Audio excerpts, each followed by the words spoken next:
Well, hello there and welcome to another edition of Warbird Wednesday. My name is Fred Bell. I am the Vice Chairman of the Palm Springs Air Museum, and today we're going to take a look at the Intruder.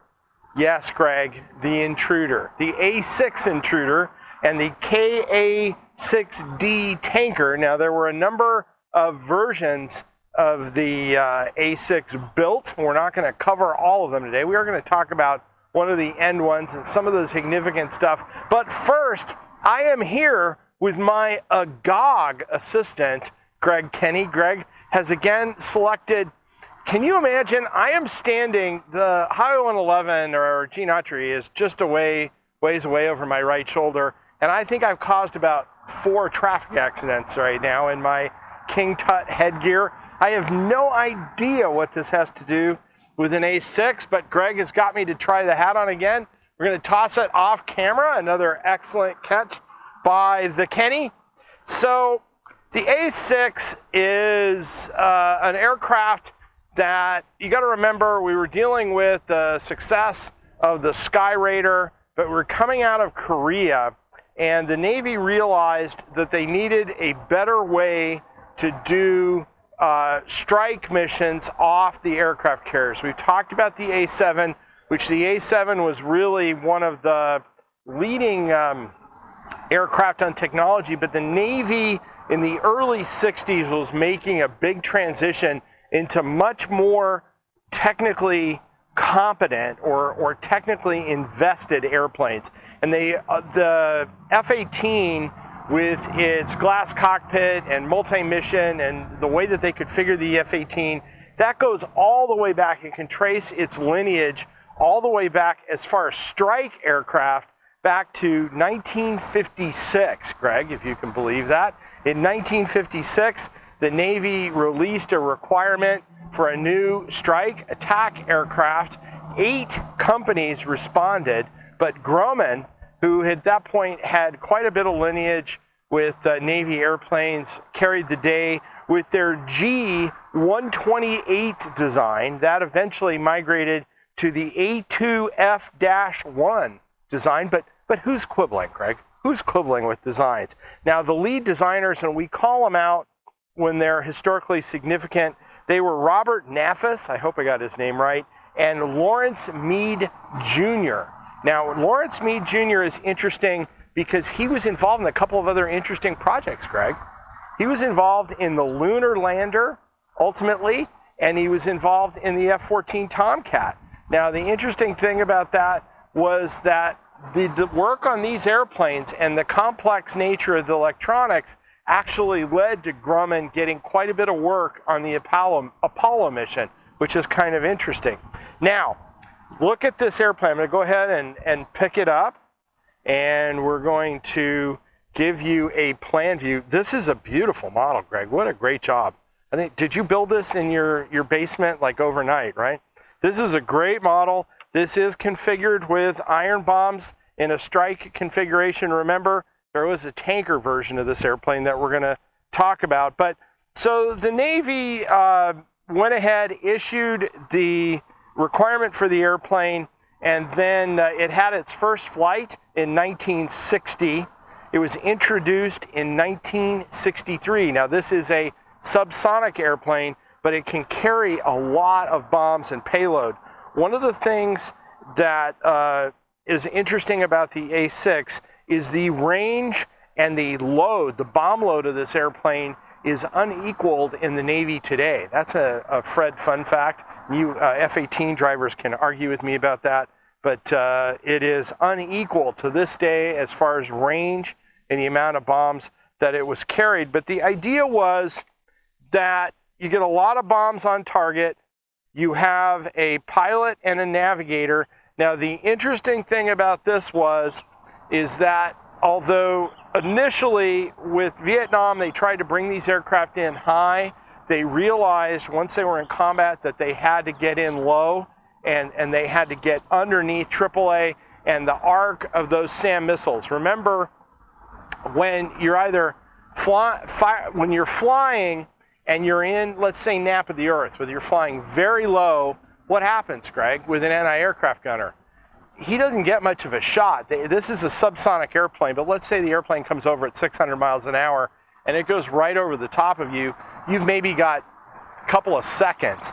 If an airplane's up high and you can see it coming in, remember a lot of these engines smoked, or you could see the contrail, you might have a better bead. You still had to fly through the AAA, which you've seen, and especially now in modern times with the Iraq War, the Iraqis essentially blind firing and putting all kinds of ordnance in the air, and the idea is to get somebody to fly through it. That was no different in Vietnam, but what ended up happening as they ran into an extremely robust Vietnamese air defense, North Vietnamese air defense, everybody was pushed down low. The Air Force, and we've talked about the route packs and the things that they were doing, flying the same routes day in, day out.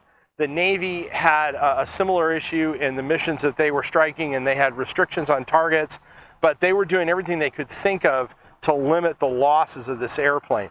Now, we'll talk about when it came in 1963, it immediately saw combat within a few years in Vietnam. There were 84 of these lost in Vietnam. Now, the interesting thing, Greg, is what I was just talking about AAA. There were 56 lost to AAA, to ground fire. That gives you an idea how effective that is if you're flying into that combat box and why the airplanes were pushed down low. So the airplane, as they were pushed lower, and you can see it on this aircraft quite clearly, they ended up coming up with an inertial bombing system. For the attack on Benghazi, the Navy's carriers Coral Sea and America launched 24 A-6 Intruders. 6 FA-18 Hornets were also dedicated to the attack.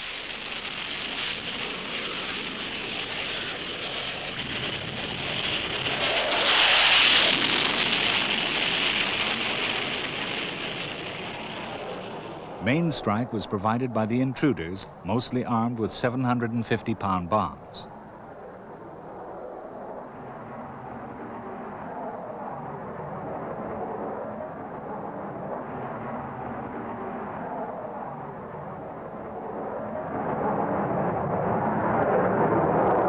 The term for the A-6 system was the LABS IP system, Low Altitude Bombing System Initial Point.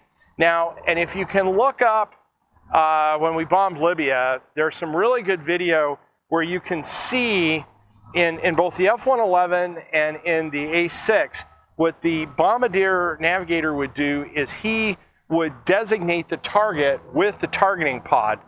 As the F-111s approached their targets, the paved tack pods were swung out in the terrain following mode, and the laser designators switched on to warm up.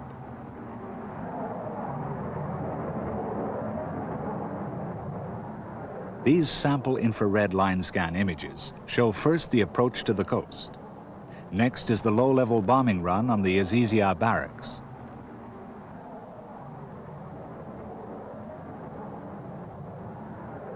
Gaddafi's circular white tent and even the tent poles are clearly visible. Members of his family were reportedly killed and wounded here. Finally, the F-111s approached Tripoli Military Airport. Here, 5 Ilyushin 76 transports on the ground are severely damaged by snake-eye retarded bombs. Essentially, the idea was that you put the X on the target. Now, this was similar to not exactly like a Norden bomb sight. I'm going to have some purists go, well, it's not a Norden bomb sight. Well, it isn't.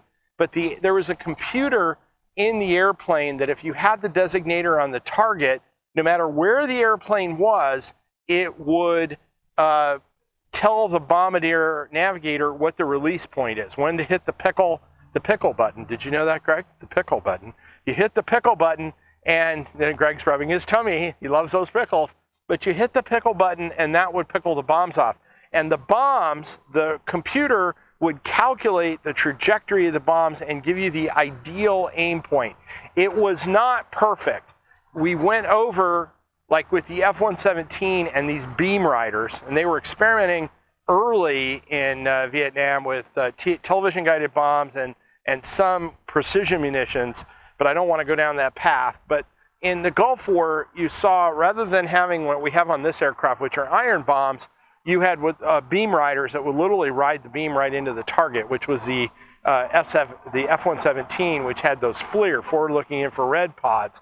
And later versions, a lot of American aircraft were retrofitted, but in Vietnam, they were still using these inertial type systems that would give Bombardier the aim point.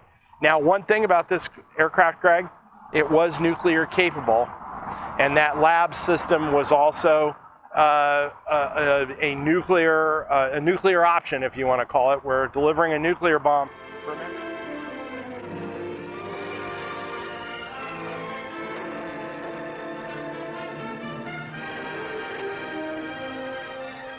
The low-angle loft method is an approach to the target just off the deck.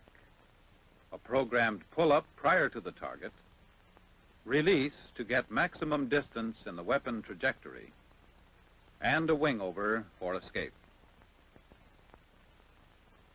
The medium-angle loft method is identical to the low-angle loft, except that the weapon is released at a higher angle,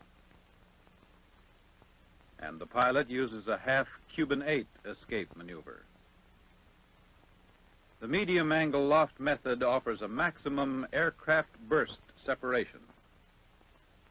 In the high-angle method, or over-the-shoulder delivery, the pilot may use an initial point to determine where to start his pull-up, or use the target as the pull-up point.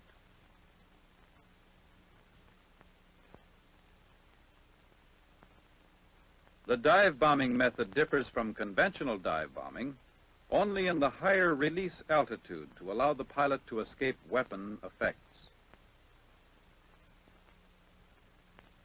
Laydown bombing permits delivery under adverse weather conditions and is the most accurate method of all. And then basically put the pedal to the metal if you were dropping a nuclear bomb and try to get out of the blast zone. Because what happens with the blast zone, Greg, you have a EM pulse, electromagnetic pulse, and the shock wave.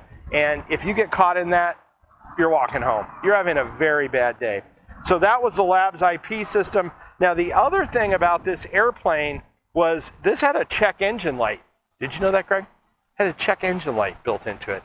They had the BACE system that was a maintenance system.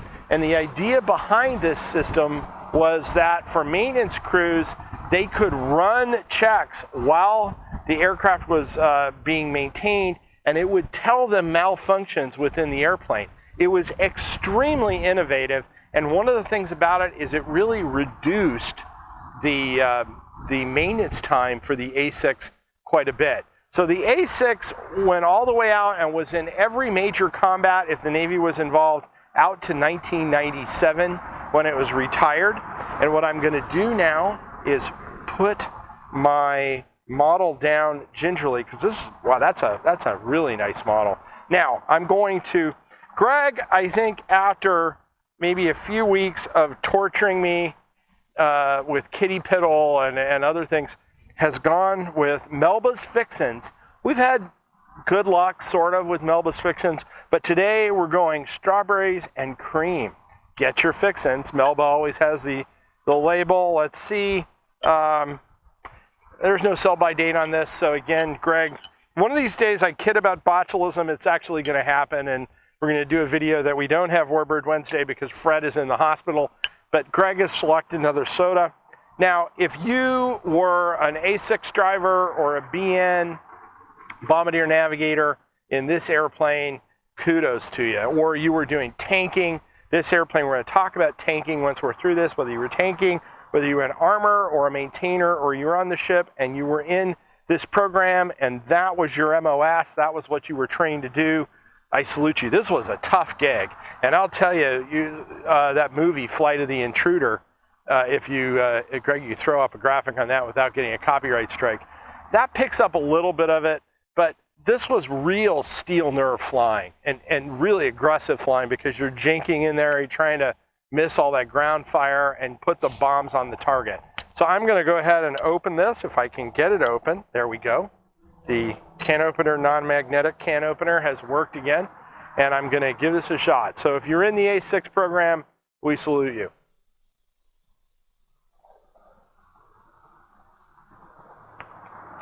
You know, Kitty Piddle was revolting. This isn't too, it's sickly sweet, but it is kind of strawberry and cream, Greg, you know.